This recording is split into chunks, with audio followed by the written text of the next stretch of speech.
Hello everyone. आज का जो हमारा टॉपिक है वो है हमारा डिजाइन ऑफ रिबेट।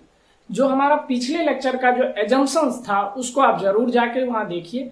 वो डिजाइन के केस में जो एजम्पशंस होता है आपका रिबेटिंग कीजिएगा, उसमें जो आप डिजाइन कर रहे हैं तो उसमें जो एजम्पशंस होता है वो मैंने पिछले में कराया है, उसको जरूर देखें। उसके बाद अगर जब हम लोग डिजाइन की बात करें तो एक्चुअली में हम लोग किसी चीज का डिजाइन इसलिए करते हैं कि डिजाइन क्यों कर रहे हैं। डिजाइन इसलिए करते हैं कि मान लीजिए कहीं पे जाके वो फेल कर जाती है, हमारे जो स्ट्रक्चर है, या हम रिबेट की बात करें, अगर जो रिबेट से हम लोग ज्वाइंट बनाए हैं और वो ज्वाइंट कहीं ना कहीं जाकर फेल कर जा रही है, तो एक्चुअली में वो फेल क्यों करती है और हम लोग को वो स्ट्रेंथ के अकॉर्डिंग ही हम लोग को डिजाइन करना होता है। और जो हमारा जैसे मान लीजिए रिबेट हमारा कैसे फेल कर जाता है, रिबेट फेल करता है अगर जो मैक्सिमम जो स्ट्रेस होता है जो हम लोग अप्लाई कर रहे हैं रिबेट को, वो मैक्सिमम परमिसिबल स्ट्रेस जो रिबेट का एक्चुअल में होता है अगर जो उसको एक्सीड कर जाता है आपका जो आप अप्लाई कर रहे हो, तब क्या करता है आपका रिबेट फेल कर जाता है। तो वो वेरियस केसेस मैंने फेल्योर की, वो आपको मैंने पिछले लेक्चर में ही बता दिया था। तो आज का जो हमारा टॉपिक है वो है design of rebate. Design of rebate, तो आप एक बात मुझे पहले बताओ कि आप जो है रिबेट जो है आपका वो किस तरीके से फेल करता है। रिबेट दो तरीके से फेल करता है, एक शेयरिंग में और एक बियरिंग में। तो हम लोग अगर जो स्ट्रेंथ को जान जाए कि रिबेट का क्या स्ट्रेंथ होता है शेयर में बियर में, तो हम लोग उसके अकॉर्डिंग उसका डिजाइन कर सकते हैं। तो एक सबसे पहले आप एक नोट लिख लीजिए कि हम लोग जो मेनली हम लोग स्टील स्ट्रक्चर में जो जहां पे भी आप स्टील पढ़ोगे तो आपको मेनली ये देखने को मिलेगा कि हम लोग जो बोलते स्ट्रेंथ है, स्ट्रेंथ बोलेंगे, लेकिन हम लोग निकालते फोर्स है। हम लोग स्टील में लिखते स्ट्रेंथ है, लिखते स्ट्रेंथ है। कहीं पर भी आपको स्ट्रेंथ निकालने के लिए कह रहा है तो वहां हम लोग को क्या निकालना, फोर्स निकालना होगा। स्ट्रेंथ है लेकिन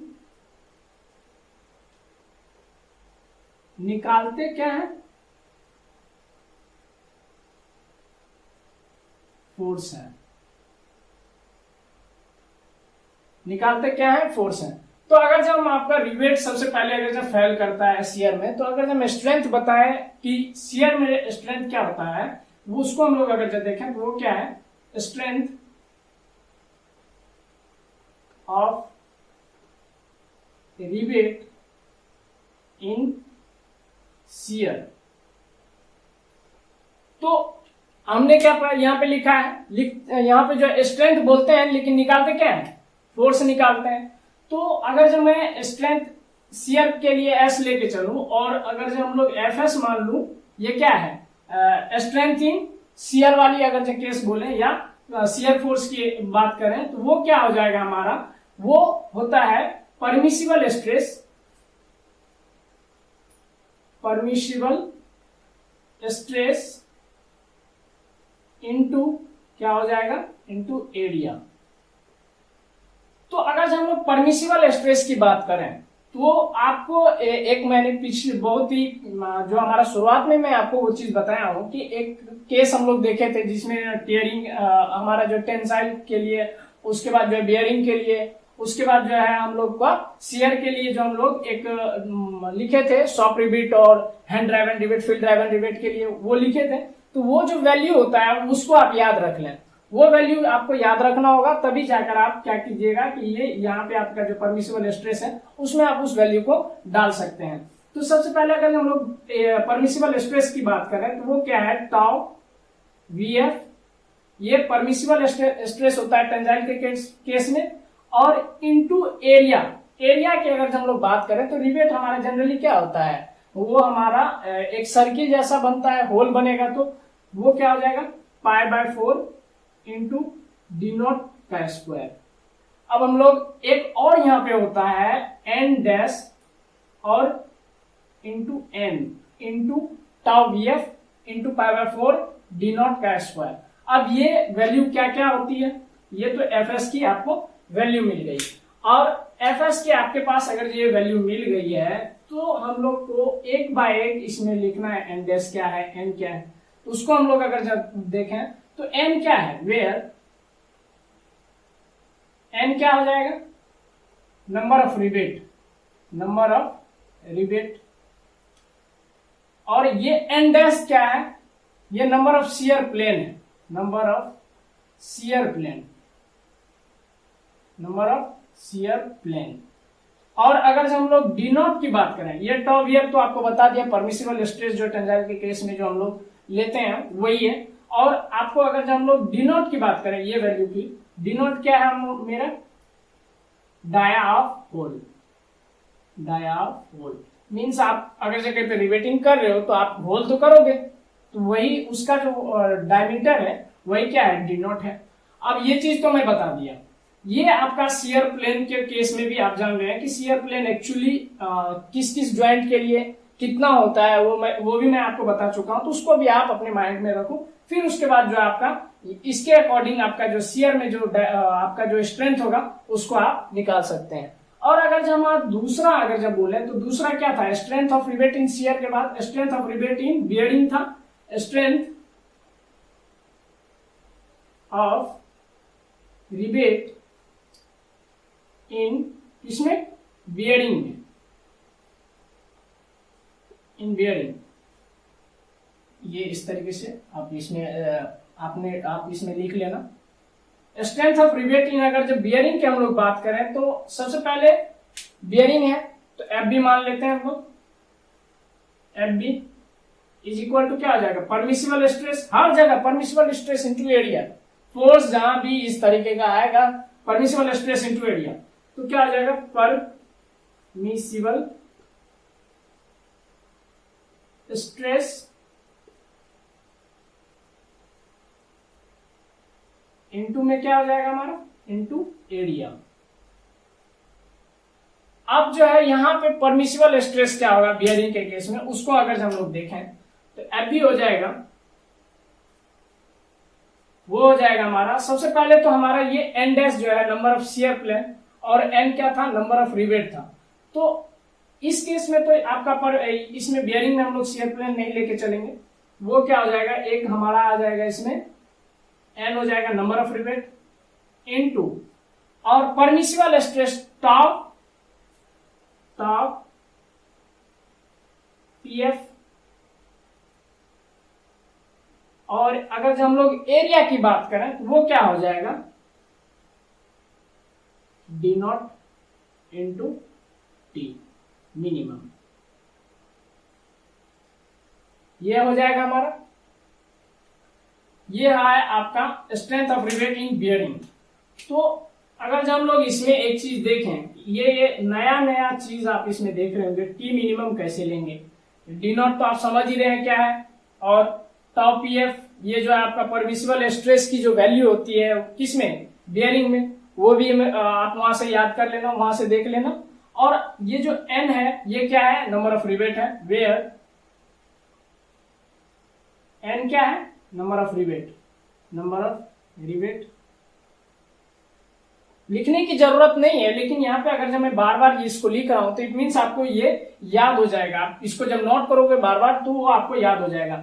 डी नोट क्या है, डाया ऑफ होल हो जाएगा, और टी मिनिमम, ये मिनिमम थिकनेस लेना है, तो टी हमारा अगर हम लोग देखें मिनिमम थिकनेस, मिनिमम थिकनेस। अब हम लोग को यहां पे एक चीज देखने वाली बात है कि ये मिनिमम थिकनेस एक्चुअली में है क्या। अगर हम लोग यहाँ पे मिनिमम थिकनेस की बात करें तो सबसे पहले आप एक ज्वाइंट बनाइए, आप कोई भी ज्वाइंट बना सकते हैं, जैसे मैं यहाँ पे बना रहा हूं double cover but joint. Double cover but joint बनाने के लिए बट ज्वाइंट तो आपको इस तरीके से होगा, एंड टू एंड आपको क्या करना है, कनेक्ट करना है by the help of cover plate. अब मान लीजिए कवर प्लेट आपका एक ऊपर में लगा ये वाला, और ये वाला ये लगा, तो इसकी कुछ ना कुछ थिकनेस होगी, ये इसकी अपर वाले पोर्शन का जो ये जो कवर प्लेट है इसका कुछ ना कुछ थिकनेस होगा, और इसका भी कुछ ना कुछ थिकनेस होगा, और हम लोग इस तरीके से रिवेट लगा दिए हैं इसमें। मान लीजिए मैं सिंगल सिंगल रिवेट ही लगा रहा हूं, इस तरीके से आपका क्या है, रिवेट लगा हुआ है, मान लीजिए इस तरीके से रिवेट लगा हुआ है। तो तो ये इसका कुछ ना कुछ थिकनेस होगा, ये वाले प्लेट का मान लीजिए इसका T1 है, और इसका भी कुछ ना कुछ, ये सेकंड वाला जो प्लेट है नीचे में जो बॉटम में लगाया हुआ है उसका T2 मान लीजिए, और ये जो है इसका जो मेन प्लेट है आपका उसका भी कुछ ना कुछ थिकनेस होगा T3। तो करना क्या है, आपको निकालना है मिनिमम, जो T मिनिमम है वो कैसे होगा, T minimum is equal to हो जाएगा आपका मिनिमम ऑफ किसका मिनिमम ऑफ हो जाएगा ये दो वैल्यू का, एक आपको लेना है T1 प्लस T2 और एक अकेला T3। आपको करना क्या है, ये प्लेट और ये प्लेट दोनों का थिकनेस को जोड़ देना है T1 प्लस T2, और ये मेन प्लेट जो है उसका थिकनेस को देख लेना है। और T मिनिमम हम लोग कैसे सेलेक्ट करेंगे, इस दोनों में से जो कम आ जाएगा उसको हम लोग सेलेक्ट कर लेंगे, या तो ये या तो ये, ठीक है।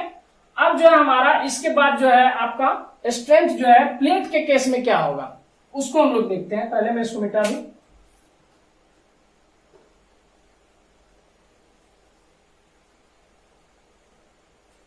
सबसे पहले जो हमारा प्लेट में जैसे हमारा टीयरिंग है, एक केस हमारा आता था प्लेट में टीयरिंग। तो अगर जब हम लोग प्लेट की बात करें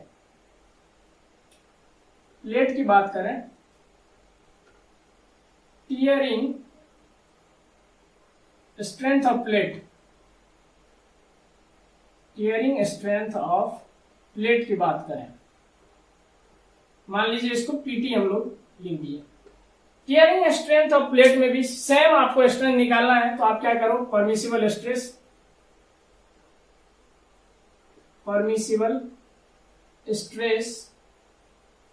इनटू क्या करो, एरिया करो।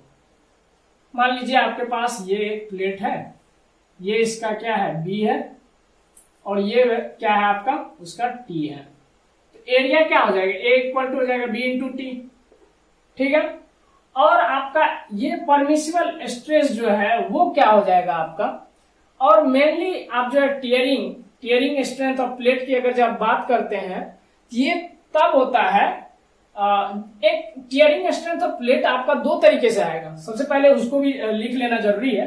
टीयरिंग स्ट्रेंथ आपका दो तरीके से आएगा। मान लीजिए प्लेट में कोई होल नहीं है तो प्योर स्ट्रेंथ हो जाएगा, प्योर स्ट्रेंथ, उसको मैं लिख भी दूंगा।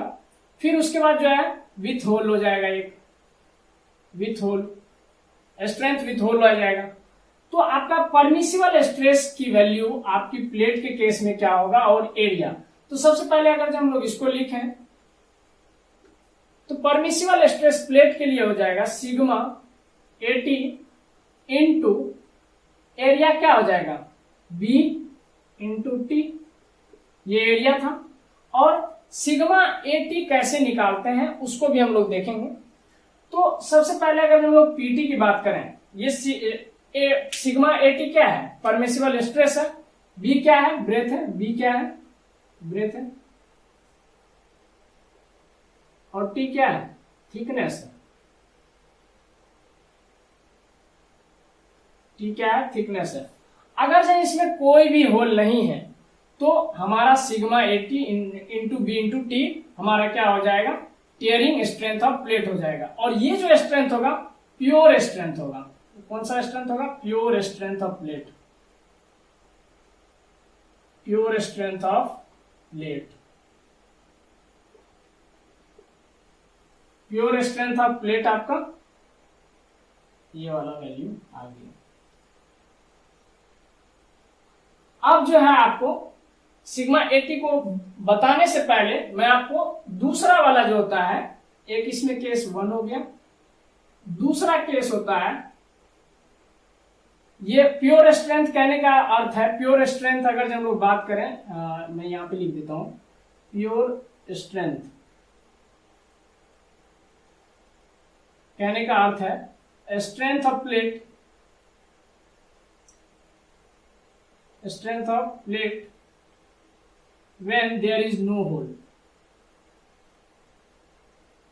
there is no hole, ठीक है। जब आपका होल नहीं होगा तब उस केस में। अब जो है आपका एक स्ट्रेंथ होगा, strength of plate,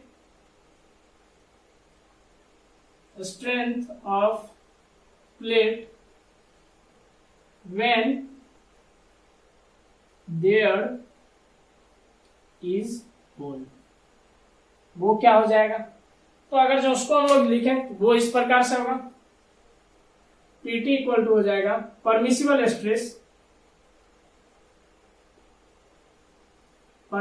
stress into area.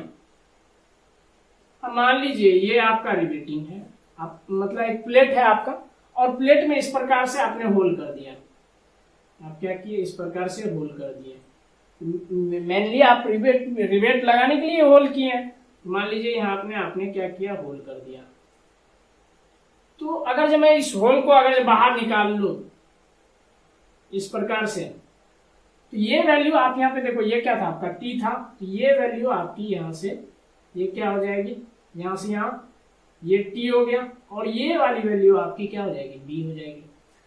तो ये एरिया, जो पूरा एरिया आपका आएगा, उसमें से ये वाला एरिया माइनस हो जाएगा, तभी तो होगा। तो परमिसिबल स्ट्रेस इनटू एरिया कहने का अर्थ है सिग्मा AT इनटू एरिया को अब लिखें तो पहले हमारा B इंटू टी था। पहले क्या था हमारा? B इंटू टी था। अब जो है हमारा ये वाला वैल्यू, मेनली हमारा B जो है दोनों वैल्यू आ गया है, तो उसको हम लोग चेंज कर लेते हैं। अगर जब हम लोग ये होल की डाया है D नॉट, इसको मान लीजिए D नॉट लिख देते हैं। अब जो है यहाँ पे परमिसिबल स्ट्रेस इनटू एरिया करेंगे। तो एरिया जो पहले से हमारा होता है, अगर जब हम मान लेते हैं जब होल नहीं है, हमको क्या करना है कि ये जो होल किए हैं उस वाले एरिया को माइनस करना है।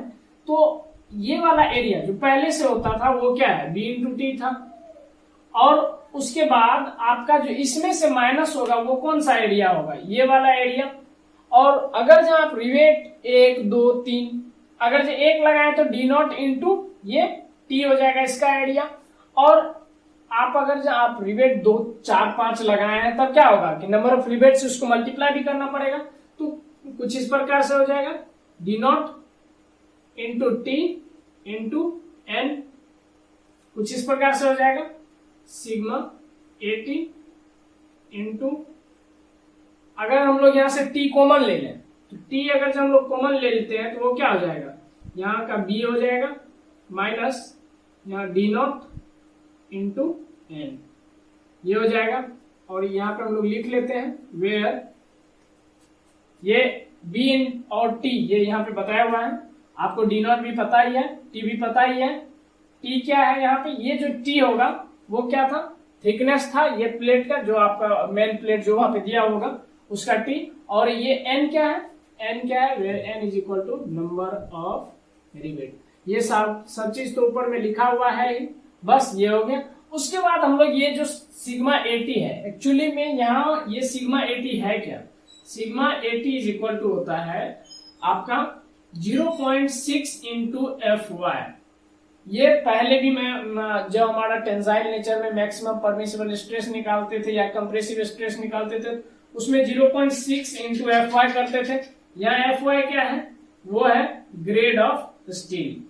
ग्रेड ऑफ स्टील ये क्या है? स्टील का ग्रेड है। अगर माइल्ड स्टील की बात करें जिसका कि FY की वैल्यू क्या होती है? 250 न्यूटन पर mm स्क्वायर या मेगा पास्कल बोल सकते हैं। तो वहां सिग्मा AT क्या हो जाएगा? वो हो जाएगा 0.6 इंटू 250 न्यूटन पर mm स्क्वायर या मेगा पास्कल बोल सकते हैं। 0.6 25 इंटू 6 कितना हो जाएगा? 150 और ये 0 और पॉइंट के बाद यहाँ एक 0, ये वाला 0 माइनस हो जाएगा और यहाँ पे क्या हो जाएगा? न्यूटन पर mm स्क्वायर। ये हो गया। उसके बाद जो हम लोग रिवेट वैल्यू क्या होता है उसको देखते हैं। पहले मैं इसको मिटा दूं। अब जो पढ़ना है हम लोग को वो रिवेट वैल्यू पढ़ना है और आपको जो स्ट्रेंथ पढ़ना है क्या होगा, ओवरऑल स्ट्रेंथ, वो सब पढ़ना है। सबसे पहले हम लोग देखते हैं रिवेट वैल्यू क्या होता है। रिवेट जो है हम लोग का शेयरिंग और बेयरिंग था। तो सबसे पहले अगर जो रिवेट वैल्यू की बात करें, रिवेट वैल्यू क्या हो जाएगा? वो होगा मिनिमम ऑफ, उसको हम लिख सकते हैं rivet value is equal to minimum of shearing और बियरिंग स्ट्रेंथ, शियरिंग स्ट्रेंथ और दूसरा bearing strength.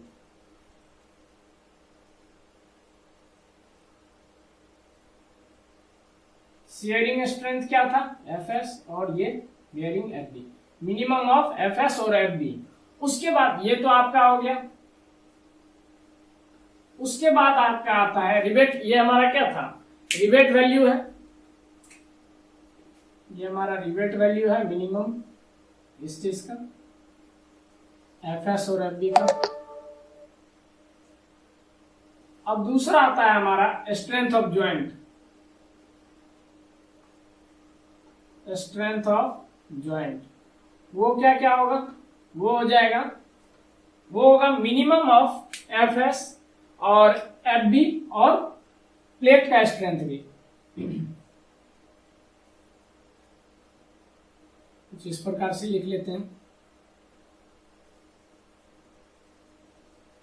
Minimum of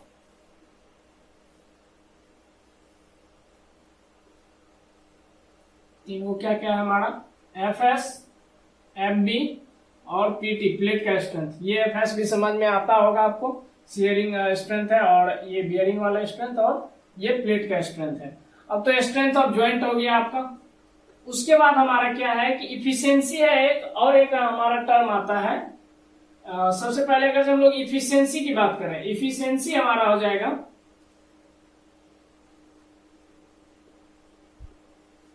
efficiency, ये टर्म,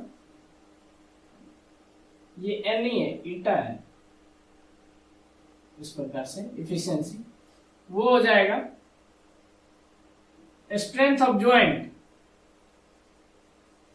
स्ट्रेंथ ऑफ क्या हमारा ज्वाइंट। और स्ट्रेंथ ऑफ ज्वाइंट क्या है, ये मिनिमम ऑफ Fs, Fb और Pt का, और strength of plate, strength of plate, या यहां पे आप लिख लो प्योर स्ट्रेंथ। ठीक, प्योर स्ट्रेंथ जो आपका विदाउट होल था इंटू 100। और प्योर स्ट्रेंथ मैं आपको बता दिया था वो क्या होता है, pure strength sigma 80 permissible stress into area क्या था, बी इंटू टी था। बी जो आपका प्लेट है उसका जो ब्रेथ है, और टी क्या है उसका थिकनेस था, सिग्मा 80 परमिसिबल स्ट्रेस। और ये कैसे निकाले थे, 0.6 इंटू Fy करके। ये चीज आपको समझ आ गई। अब जो है इसके बाद इफिशियंसी के बाद जो हमारा एक और पढ़ना है इसमें, इसके बाद हमारा बेसिकली न्यूमेरिकल आ जाता है। इफिशियंसी के बाद हमें क्या पढ़ना होगा, उसके बाद हमारा नंबर ऑफ रिवेट पढ़ना है। नंबर ऑफ रिवेट क्या होगा, टोटल एक्सियल फोर्स, और रिवेट बाय में होता है रिवेट वैल्यू। तो नंबर ऑफ रिवेट की अगर जब बात करें, number of rivet, total axial force जो वहां पे आपका लग रहा होगा, टोटल एक्सियल फोर्स बाय में क्या हो जाएगा, रिवेट के केस में कर रहे हैं तो वो हो जाएगा रिवेट वैल्यू, रिवेट वैल्यू।